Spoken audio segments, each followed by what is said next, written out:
गंगापूर कृषी उत्पन्न बाजार समितीत कांदा विक्रीसाठी आलेल्या शेतकऱ्याला व्यापाऱ्याकडून शिवीगाळ आणि अपमानास्पद भाषा वापरल्याचा आरोप करण्यात आलाय. या घटनेनंतर संतप्त झालेल्या शेतकऱ्यांनी तब्बल 3 तास कांदा लिलाव बंद पाडला. संबंधित व्यापाऱ्याचा परवाना कायमस्वरूपी रद्द करण्याची मागणी शेतकऱ्यांनी केली आहे. गंगापूर कृषी उत्पन्न बाजार समितीत मंगळवारी 11 ऑगस्ट रोजी शेतकऱ्यांचा संताप उफाळून आला. बगडे येथील शेतकरी दत्तू सूर्यपान बोडखे हे 10 ऑगस्ट रोजी कांदा विक्रीसाठी बाजार समितीत आले होते. त्यांच्या कांद्याला सुरुवातीला सुमारे 2,400 रुपये प्रति क्विंटल दराने लिलाव झाला.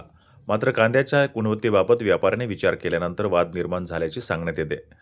व्यापाऱ्याने कांदा स्वीकारण्यास नकार दिल्यानंतर त्याच कांद्याचा फेरलिलाव करण्यात आला. या फेरलिलावात कांद्याला सुमारे 2,200 रुपये प्रति क्विंटल दर मिळाला. दरातील फरकाबाबत शेतकऱ्याने संबंधित व्यापाऱ्याकडे नाराजी व्यक्त केली. यावेळी व्यापाऱ्याने अरेरावी करत शिवीगाळ आणि अपमानास्पद भाषा वापरल्याचा आरोप शेतकऱ्याने केलाय.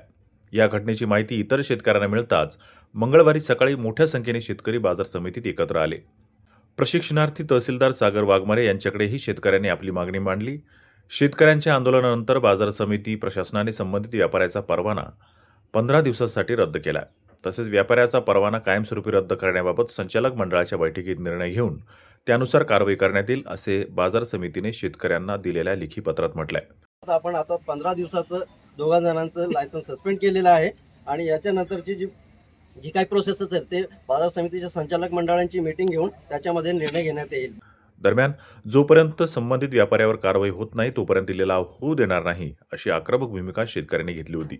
बाजार समितीकडून लेखी आश्वासन मिळाल्यानंतर तब्बल 3 तासांनी कांदा लिलाव प्रक्रिया पुन्हा सुरू करण्यात आली. गंगापूर कृषी उत्पन्न बाजार समिती या बाजार समितीमध्ये कांदा घेऊन आल्यानंतर माझ्या कांद्याचा लिलाव 2400 रुपये या भावाने झाला. मिलन ट्रेडिंग कंपनी या व्यापाऱ्यांनी माझा कांदा खरेदी केल्यानंतर मला 10 ते 15 सेकंदात सांगितलं का मला कांदा लागत नाही. त्यानंतर माझ्या कांद्याचा डबल लिलाव झाल्याच्या नंतर त्या कांद्याची किंमत लागली 2300 रुपये. 2300 रुपये मला संताप आल्यामुळे मी समोरील व्यापाऱ्याला काय बोललो का 1000 रुपयांनी मी काय भिकारी होणार नाही. हे बोलल्यानंतर मला समोरील मिलन ट्रेडिंग कंपनी या दोन्हीही बापलेकांनी मला शिवीगाळ केली व मला सांगितले का तुझी आमच्या सोबत बोलायची अवकात नाही. त्यानंतर दोन्हीही व्यापारी मला मार्केट कमिटीच्या लिलावच्या ठिकाणी धावून आले आणि त्यानंतर मार्केट कमिटीचे आपले ठवाळ साहेब यांना पण बेवर्तणूक बोलण्यात आलं आणि शिवीगाळ करण्यात आली. त्यानंतर आम्ही मार्केट कमिटीला लेखी तक्रार काल संध्याकाळी 5 वाजता दिली. तरी पण मिलन ट्रेडिंग कंपनीचे दोन्हीही व्यापारी सकाळी लिलावसाठी मार्केटमध्ये हजर झाले. आता सर्व शेतकऱ्याच्या वतीने आमची एकच मागणी आहे का मिलन ट्रेडिंग कंपनीचं लायसन हे कायमस्वरूपीसाठी रद्द झालं पाहिजे.